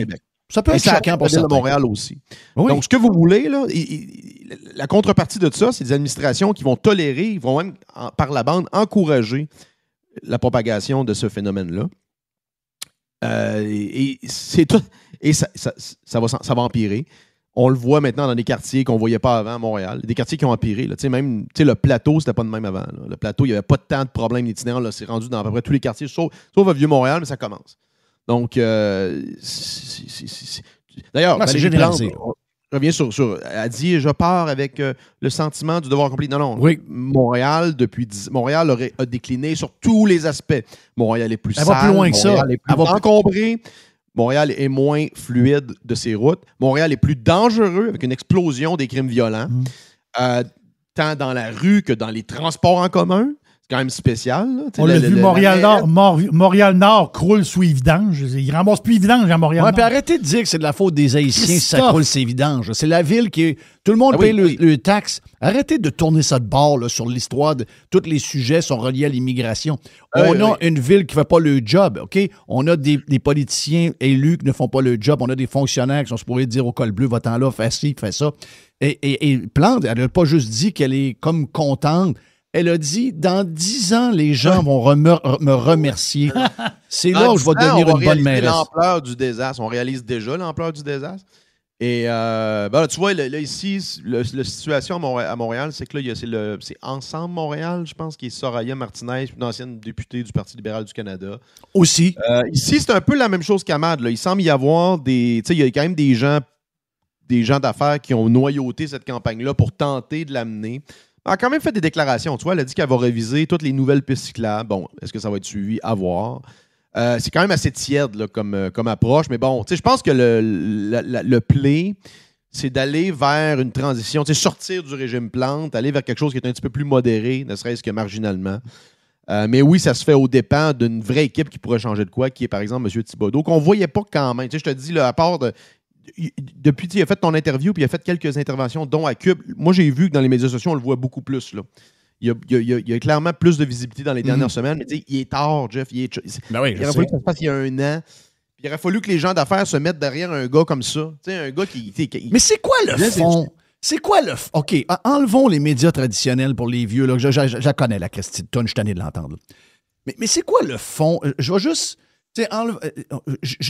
J'enlève les médias traditionnels parce que ce que je vois, c'est du monde qui sont capables de voir ces gens-là par eux-mêmes, justement par les. Et qui décident de faire un choix réfléchi et de prendre le candidat qui ne représente pas les valeurs que ces gens-là ont il y a 1 mois, 2 mois, 2 ans, 3 ans, puis dire, OK, là, je fais le calcul politique que ce gars-là, il y a plus de chances de battre absolument le gars que je veux pas avoir comme maire, et je laisse tomber celui qui a exactement les mêmes points que moi puis qui les expose depuis 1 an et demi. J'essaie de comprendre le thinking derrière ça. J'essaie de... Ouais. C'est simple. À Québec, c'est simple. C'est plus facile à comprendre parce qu'on connaît tous les acteurs là, ici. Les partis sont peu connus. Là. Mais exemple, c'est tous les gens d'affaires, que vous soyez souverainistes, de gauche, de droite, la société civile en général aurait dû favoriser la campagne de Stéphane Lachance. Parce qu'on voit les conséquences des administrations municipales de gauche. On les voit, là. Tout le monde se plaint. L'augmentation des taxes, les services qui diminuent. Donc, tu sais, objectivement, avec le programme qui avance, les idées qui communiquent quand même clairement, il aurait dû avoir un consensus de la population active dans les villes. D'ailleurs, c'est ça qui arrivait avant, dans le temps de ton père, dans le temps de mon grand-père. Les gens se mettaient ensemble, la société active, puis la communauté d'affaires en général, puis les décideurs se disaient, regarde, là, on pogne ce candidat-là, on va avoir un programme relativement simple, puis on prend le contrôle de la ville, puis on regarde ça de même. Puis on met de l'argent, donc ils ont plus de pancartes, ils ont plus de spots à la radio, ils ont plus... Ça allait du maire jusqu'au conseiller, tout le monde était choisi pour ce qu'il représentait comme valeur. Là, on a un ramassis de coucous qui sont comme ramassés là. C'est comme une élection étudiante. Là, on s'est rendu compte qu'on s'est ramassé avec un paquet de gauchistes parce que personne ne portait attention. Mais le problème aussi, c'est l'inertie qu'il y a derrière ça. Quand il y a un candidat qui émerge, comme mettons Stéphane Lachance, il y a un passif derrière ce gars-là, virtuellement, là, factuellement aussi, qu'une bonne partie de la population active voit et cette partie de la population-là n'est pas prête à faire le move de dire, regardez, on se met derrière ce candidat-là, il va avoir un petit peu de vent en face au début parce qu'ils vont dire on est des coucous, puis lui il était avec du M, puis les anti-vax. Oui, ça va durer 1 semaine, vous tenez votre bout, puis ça va être fini, puis le gars va être élu. Puis il va changer tout ce qu'il y a à changer dans la ville. Mais ils le font pas parce que, majoritairement, c'est des peureux qui veulent pas faire face au vent de face médiatique et qui souvent, Jeff, ont parlé publiquement contre l'orientation politique de ces gens-là avant. Donc, ils ont parlé contre les conservateurs, ils ont parlé contre Duhem, ils ont parlé contre Poilievre. Donc, c'est pas des insiders de l'option politique dans laquelle ils veulent embarquer. Ils sont late dans le show. Donc, ils veulent se rallier vers l'espèce de candidat neutre qui n'aura pas trop de vent de face, qui a plus de chances d'être élu. Donc, ça n'a rien à voir avec les valeurs puis ce que tu défends. C'est vraiment le cheval qui va gagner le plus facilement puis lequel tu vas pouvoir contrôler après. Donc, nous, on regarde ça d'un œil très rationnel. Bon, c'est quoi tes idées? Qu'est-ce que tu veux faire? Et c'est pas comme ça que ça marche. Là. C'est pas comme ça qu'il y a pas une espèce d'étude là, qui est faite sur une table avec, quels sont tous les programmes, quel candidat on back. Non, il y a quand même beaucoup de choses subjectives là-dedans.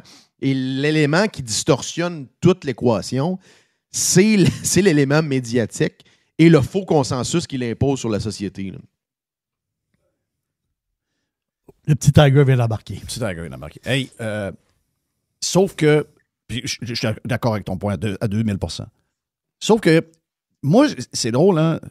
C'est pas des grandes affaires que je fais quand... Tu sais, je me dis, il a voté pour qui au fédéral, Ahmad?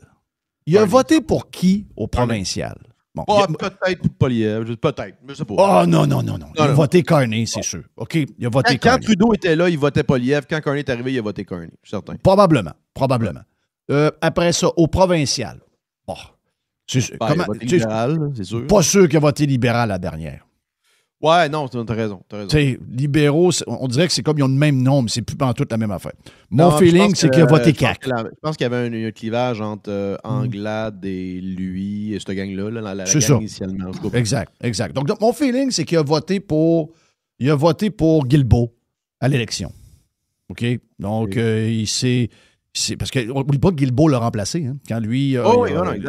Mais d'ailleurs, qui a été la première vraie élection de la CAQ dans une partielle quand lui est parti. Ça, il ne faut pas l'oublier. Exact. Donc, de voir que Guilbeault perdrait son siège, c'est quand même majeur. Là. Ah oui.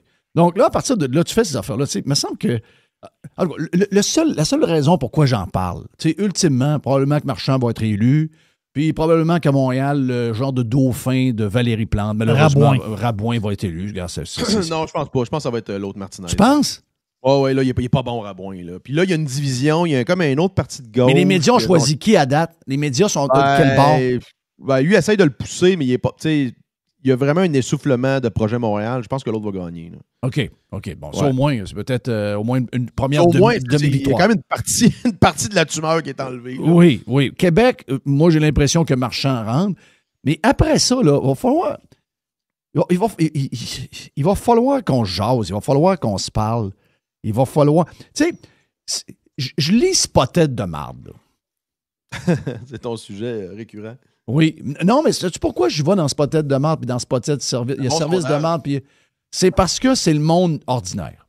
Puis moi, des fois, j'interviens dedans, je vais écrire dedans en disant, mes amis, vous avez voté pour ça, là. Vous avez fait telle affaire. Les gens, quand tu lis Spotted de marde, là, ils devraient tous voter pour Stéphane Lachance. Oui. Ils devraient tous voter pour Thibodeau. Ils devraient tous voter à Shawinigan pour l'ancien maire de Trois-Rivières qui se présente. Ils devraient tous voter pour Éric Duhaime et ils devraient tous voter pour Poilievre. Mais quand ça arrive le temps des élections, puis ça arrive le temps de régler toutes les astifies de chiolage, bien, ils votent tout le temps pour du monde qui ont provoqué les discussions qu'ils ont dans la page Facebook 5 fois par jour et donc, ceux du passé, ce qu'on nous vivons actuellement, c'est les décisions de ce que les gens ont fait dans le passé. Et les prochains qui vont élire vont créer les problèmes qu'ils vont jaser dans Spotted de marde dans 5 ans. Ils ne font pas ce lien-là, jamais. Ils ne font pas le lien. C'est la mission des partis de droite émergents, là, c'est de faire le lien entre les deux. Tu regardes Poilievre est bon là-dedans. Éric Duhaime le fait bien aussi récemment. Mieux récemment. Beaucoup de liens entre les événements. Il reprend. Puis non seulement il reprend, mais il met la faute sur l'uniparti. Là. PQ, PLQ, CAQ. C'est la même affaire. À quelques virgules près, là, il pousse pour la même affaire. Est-ce que tu es d'accord avec moi là-dessus que Éric, la défaite de Arthabasca est peut-être quelque chose de bon? T'sais, la manière que ça s'est passé, là, beaucoup de monde, 13 000 au lieu d'11 000, les autres partis tassés, quasiment gagnés malgré la coalition de toute la gang ensemble, découragés pendant une semaine ou deux, refocus, et là, je le trouve vraiment, vraiment target. Je ne sais pas si toi, tu le vois. Là. Target tout le temps. Là. Il répond, tu as vu sur l'histoire de... Et en fait, tous les sujets, tous les enjeux donnent raison au programme conservateur à l'heure actuelle. Là. L'effondrement de la demande pour le EV, l'effondrement de la filière batterie. Il y a un paquet de sujets qu'on voit partout en Occident, là, sur lesquels on avait raison. La plupart des jours, on avait raison. D'ailleurs, l'histoire de... Quand même, le psyop intéressant, le dossier sur le transport des élus. L'autre, Joël Arsenault, qui dit que c'est révolutionnaire sa voiture électrique alors qu'elle est quand même chargée avec une centrale qui fonctionne au mazout. Là. Ben oui. Donc, c'est très drôle ce qui se passe. Manon Massé qui dit qu'elle se promène en vélo à Montréal. Mais c'est toutes des affaires de fou, là, cette affaire-là. D'ailleurs, moi, j'ai beaucoup aimé ton analyse cette semaine. Là. C'était tellement clair que quand la gauche poussait pour la voiture électrique, ne pensait jamais que ça allait avoir cette ampleur-là. Ne pensait pas que ça allait décoller. Pensait que ça allait demeurer marginal. Donc, ça allait pouvoir demeurer leur cheval de bataille. Sauf que là, quand le monde qui se met à acheter des voitures, bon, c'est quand même limité par rapport à la croissance générale, là, ça devient plus correct parce que l'ennemi, c'est la voiture individuelle. Là.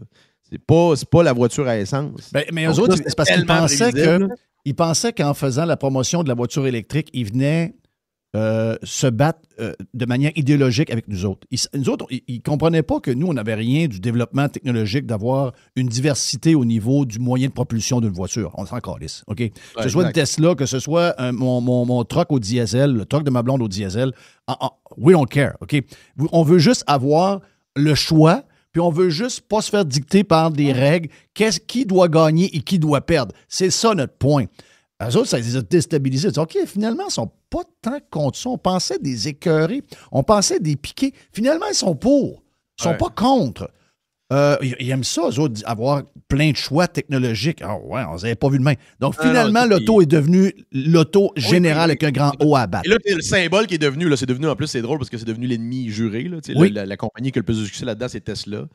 Oui, en plus. Qui est devenu un peu, tu sais, l'image même de la croissance du véhicule électrique. Et il déteste l'image que son pivot récent politique est quand même débile. Mais non, puis là, regarde, là maintenant, le véhicule qu'ils utilisent, c'est hashtag la mobilité active, donc le vélo. Et ça, évidemment, ça va fonctionner pour eux autres parce que le potentiel de croissance est quand même assez limité. Là. Donc, tu sais, on va pas prendre... il y a des gens qui l'utilisent, oui, tant mieux si vous faites de l'exercice ou si vous prenez votre vélo de temps en temps. Mais ça va pas... Tu sais, il va pas avoir l'effet qu'il y a eu avec les véhicules électriques. Oui, mais on sait très bien que si on met quelqu'un avec un téléphone cellulaire qui suit Manon Massé à longueur de journée, on sait très bien qu'elle prend pas le vélo tout le temps. On promène en SUV avec un chauffeur à Montréal. Ben oui. Puis, non, c'est ça. Puis là, encore le Uber. C'est ça, encore le Uber. Oui. Remarquez l'angle qu'ils ont pris depuis 2-3 ans. Là. L'angle, c'est l'angle de la sécurité. Il y a encore un dossier aujourd'hui dans la presse. Là. La sécurité des piétons et la sécurité des cyclistes. Donc, tous les voies qu'on enlève aux automobilistes, ils ne parlent plus de la planète, là, Jeff, ça ne marche plus. Ça. Ils ont perdu la bataille culturelle sur le changement climatique en grande partie. Tu sais, Trump a accéléré ça, mais je pense de toute façon que ça allait tomber parce que c'est pas soutenable. Tu peux pas annoncer constamment que la planète va sauter d'une année à l'autre puis que ça n'arrive pas. Exact. Donc, probablement, les gens sont pas prêts à payer. Il y a un coût relié à ça que les gens sont pas prêts à assumer. Tout le monde est pour qu'il n'y ait pas de pollution. Tout le monde veut faire attention à l'environnement, mais le discours apocalyptique de la gauche du régime sur l'environnement, c'est pas soutenable. Non. Okay? Donc, fait que là, ils ne l'utilisent plus. Tu remarqueras que quand ils parlent de vélo puis de piétons, il y a quelques caves qui en parlent encore. Là, Marshall l'échappe un peu de temps en temps. Mais en général, tu remarqueras que l'angle, dans ce que tu appelles le groupe Telegram, là, moi, je pense pas que c'est coordonné formellement, là, parce qu'ils ont à peu près toutes les mêmes valeurs, toutes les mêmes idées. Mais l'angle, c'est la sécurité. Il faut sécuriser les piétons puis les cyclistes avec des aménagements qui enlèvent des voies. Donc, une vie perdue, c'est trop. C'est une vie... Tu te rappelles, c'est un peu la langue qu'il y avait dans la pandémie. Puis tu as même la santé publique qui embarque là-dedans. La santé publique de Montréal. Tu sais que ça calisse dans une ville. Ça n'a rien à voir là-dedans. Oui. Là, il parle justement qu'un des fléaux, c'est... Il présente l'auto comme une espèce de... C'est comme un peu un mammouth qui se promène. C'est pas des gens qui sont là-dedans. C'est comme des prédateurs, en fait. C'est la manière qu'ils présentent la circulation automobile dans les villes. Donc, évidemment que dans une zone métro de 4,5 millions d'habitants, il y a du monde qui vont se faire frapper de temps en temps. Là. Ouais. C'est plus souvent autrement de ce que je peux voir. Nos enfants regarder des deux côtés de la rue parce que, justement, il ne faut pas te faire frapper. Ben là, les derniers accidents qu'on a vus, c'est écrit même dans les journaux pro-vélo. C'est des gens qui n'ont pas fait un arrêt ou qui n'ont pas regardé. C'est la faute du vélo. Là. Exact. Là, nous autres, on a un problème avec ça. Là. La droite, arrêtez de vouloir tout réglementer. Là. Moi, je veux pas que vous réglementiez tout le vélo, mettre des plaques, des casses obligatoires. Non, c'est à peu près le seul secteur libre qu'il y a encore. Moi, je respecte aucune règle en vélo en passant. Mais je le fais au péril de ma vie et c'est mon jugement qui prime. Je veux dire, je suis relativement sécuritaire en fonction de ce que je fais. Mais il ne faut pas vouloir réglementer tout le reste. On ne va pas réglementer après ça les piétons aussi. Là. Donc, faut pas, souvent, on tombe dans des pièges que la gauche elle-même utilise. Là. Donc, il faut exposer l'angle qu'eux utilisent de la sécurité puis le push qu'ils ont d'amener d'autres pistes cyclables. Le but, c'est d'enlever des voies pour les voitures. C'est ça le point. Joe Hamel, les amis, vous en voulez plus? Allez sur la version Prime de Radio Pirate. On vous le dit tout le temps. C'est important de se rappeler que la première semaine, si vous inscrivez pour avoir tous les podcasts, la première semaine, elle est gratis. Et si ça ne vous tente pas après, vous cancellez, that's it, that's all. Il n'y a rien que vous ayez chargé. Si vous voulez les écouter sur toutes les applications, c'est possible. Spotify, Apple Podcasts, etc., etc. Voilà! Pirate est fier de l'être. Radio Pirate. Radiopirate.com